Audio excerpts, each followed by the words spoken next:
Rhiannon Albert is the founder of My Trusted HR. They're an organization driving performance, increased communications, and HR strategies for companies. Welcome to the show, Rhiannon. Thank you. Really excited to have you on. Tell us a little about your personal lives, more about your work, and why you do what you do. Yeah. Well, personally, I am juggling twin teenage daughters and wife and mom, busy. Raising teens is a lot harder than I thought it would be. Believe it or not. Yeah. How old are these teenagers? 14, first year in high school. Okay, all right. Yeah. And challenges here and there. Do you think it's harder to help companies clean up HR issues or raise 14-year-old kids? I think it's similar. Okay. I think there's a lot of similarities for sure. Communication's important. Expectations are important. Constant communication. Mm-hmm. Yep. Setting the desired expectations, because how can anyone reach them if they don't know what's expected of them, right? It's a good point. And Yep. that's not always clear. It seems Mhm. obvious, but I bet there's not that many organizations that are effective at doing that. Yeah. It seems more obvious than it is, I think, to most companies. And you would think that since we all sort of know that, it's like setting goals. Like, I know I'm supposed to set goals and the verdict is in. Like, when you do it, it really helps. And expectations, I know that they're important. If I do it, then it's probably going to be better. But here we are. I'm just can't get around to it, too busy. What is it that prevents organizations from doing it? I don't know. I think the time that it takes to sit down and really be intentional. I think the draw to the day-to-day hustle and feeling like I don't want to take time away from all of these other activities to, go through this goal setting exercise. And I also think, what happens if they don't reach them? What do you want to set as the checks, as the monitoring process, and then what essentially is going to happen if they don't reach them. Yeah. And almost like everything's going fine right now. The company is operating and we're keeping the wheels on. So what And we does know happen? we need profits. Mhm. So everybody's just doing what they do. Keeping kind of status quo and going outside of that and setting goals and the possibility of not reaching them. It's almost like a loss aversion. I'd rather just avoid the whole exercise. Yeah. How very human of us. Well, it's similar to performance reviews, right? Like, who looks forward to those? Sometimes your employees do. So you have to be very, I personally, I'm an HR nerd, so I am a big fan of personnel management. But just because I think it's such an important way to navigate a conversation around performance, I think we need to be talking about that. We need to be monitoring how we're doing. And our supervisors need an opportunity to talk to us about what it is we need to improve on. So there needs to be an open dialogue of some kind, and it needs to be more frequent than rare. But it's kind of similar, right? Like, if we think it's going to be bad, we don't want to talk about it. Or if we think it's going to take a bunch of time and serve no purpose, we don't want to talk about it. Similar to employee engagement surveys. If nothing's going to happen by taking those surveys, nothing's going to change within the organization, what's the point, right? Do you think that is this true regardless of industry? I do. I've worked with multiple industries. I've been doing HR for 23 years, and I really feel like it's the time it takes to have the conversation that maybe isn't happening, or there's, you know, a struggle to follow through. I think it's secondly the follow through, right? Like what happens if they don't? What happens, you know, now that we did go through all this process and nothing happened? Um, and then I think bigger than that, it's just the conversations aren't really happening. So that feedback for how people are doing, or how the company is doing, or better ways that teams can work together to accomplish a goal. Those conversations, those critical conversations, are just not being had, or not being had in an effective way. So yeah. Certainly, everything that you've said makes sense to me. There's resources that must be invested. And I think that that's probably the right way to think about it. Instead of sacrificing time, I'm investing it to do Mhm. the thing up front. And then there's also resources that must be invested continually, and there's structure that must be set up and then followed. And not everybody's interested in that or capable of doing that, or just don't have the headspace. I guess that there's a lot of reasons, which is why people aren't doing it. Mhm. Yeah. So that's one of the things that I do is, my trusted HR is meant to serve as a partner to executives trying to navigate some of this.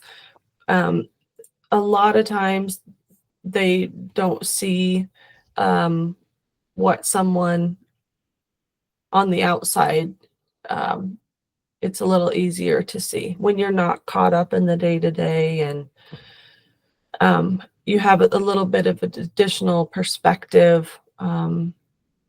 So, you know, serving as a partner. I think that there's always a lot of value in having that outside perspective come in, because I mean, in a human system, we are all just spending time together. So there's excitement and there's love and kindness, but also animosity and acrimony and all kinds of bad things that sort of go along with being in a relationship, which is what coworkers are doing. So to have Yep. somebody come in from the outside and say, "Whoa, there's quite a bit going on here that I can see that maybe you're choosing not to, or you're not able." So when you do come in, I don't imagine that everybody's going to be super excited to see you. So how do you come in without being a bull in a china shop or ruffling feathers to get people to actually engage with you? Yeah, I would say that for the most part, you know, HR has a tendency of either eliciting fear, um, or kind of almost like, oh, we've got someone that can listen to us. So I don't tend to come in like a bull in a china shop at all. It's typically the CEO, CFO that is bringing me into the organization to begin with. So having that support and knowing why I'm there always helps.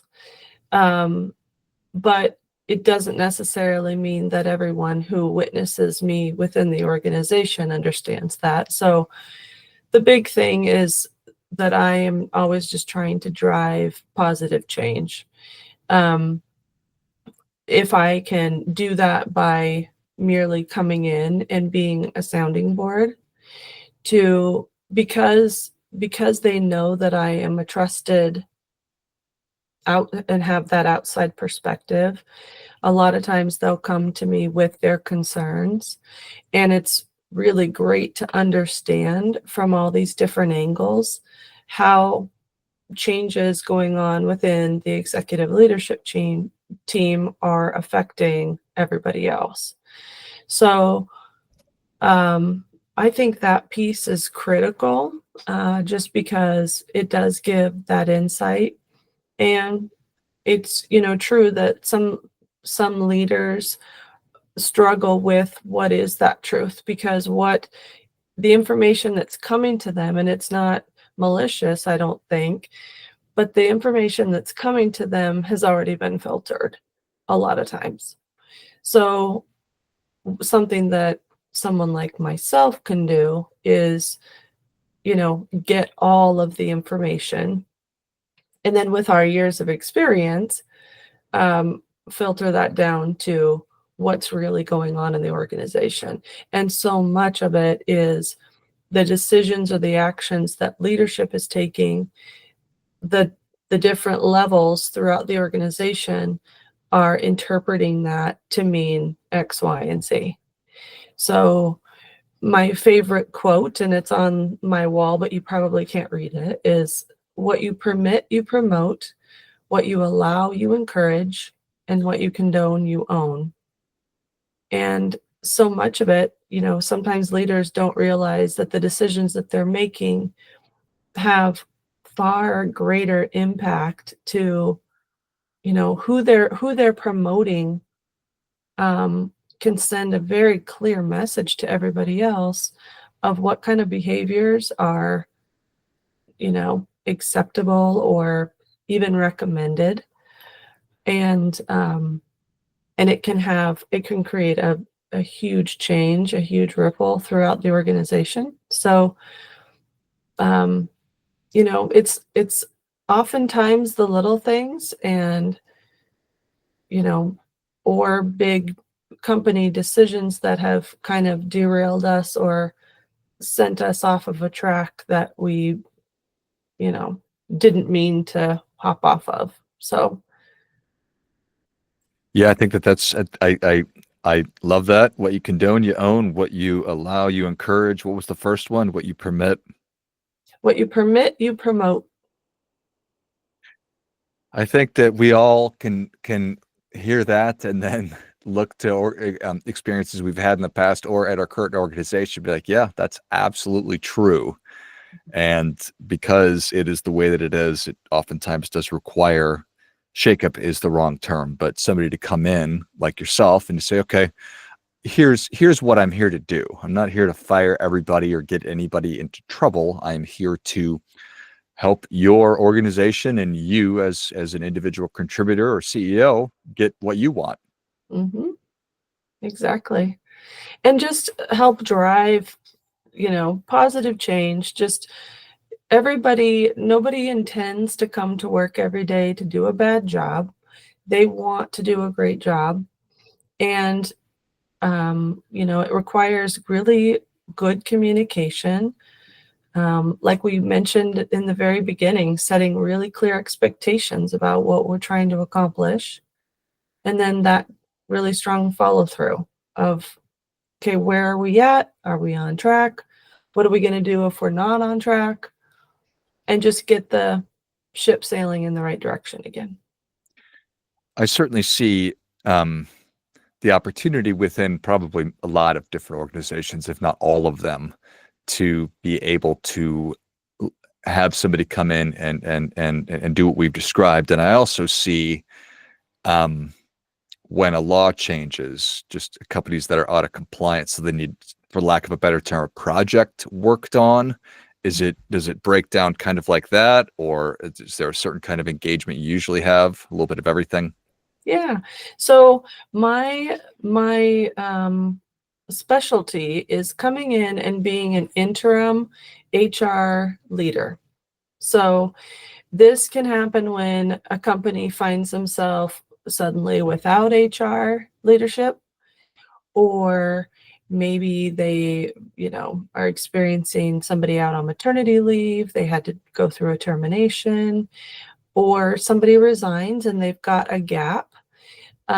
That's what I specialize in, is hopping in and providing, immediate value, immediate leadership, mentoring, coaching to the existing team, and then also that partner to the executives who are now undergoing that process of trying to find their next incumbent. And a lot of times it's just like hiring a CFO. If you don't know the right questions to ask, you don't know if you're getting a good one, right? So that's another piece that I can help with, is helping them find an experienced, vetted, you know, expert in HR to lead their growing team. So that's one thing that I specialize in. I also am hired by law firms to conduct internal investigations. Uh, as an outside neutral party, I can promise that my investigation is going to be fair, neutral. I don't know either party, and you get a more fair take on what's happened within the organization, and then also an experienced look. Yeah. Is this, I mean, COVID has changed everything, but is a lot of this done virtually? Is it done in person? I've done it both ways. I've had companies fly me out to be there on site, and then even do kind of a hybrid. I've worked with companies where it's mostly virtual, so I do it both ways. It is possible to do what we've been talking about in person and virtual. Thanks, technology. Love I know. it. Well, Rhiannon, thank you so much for coming on. Where can people learn more about you? How can they engage? Yeah. So I would love to hear from you. I can be reached at mytrustedhr.com. You can visit my website. You can also find me on LinkedIn. And yeah, I've been at this for almost 6 years on my own, and I just love getting to work with leaders who want to do HR a little bit better than they have. Yeah, I love it. Exciting. Well, if you enjoyed this as much as I did, show Rhiannon your appreciation, and share today's show with a friend that also appreciates good ideas. Go to mytrustedhr.com and learn a little bit more about how Rhiannon is helping organizations to set expectations and follow through. Or if you have a project that you're in need of help with, check that out as well. Thanks again, Rhiannon. Thanks for having me, George. And until next time, remember, do your part by doing your best.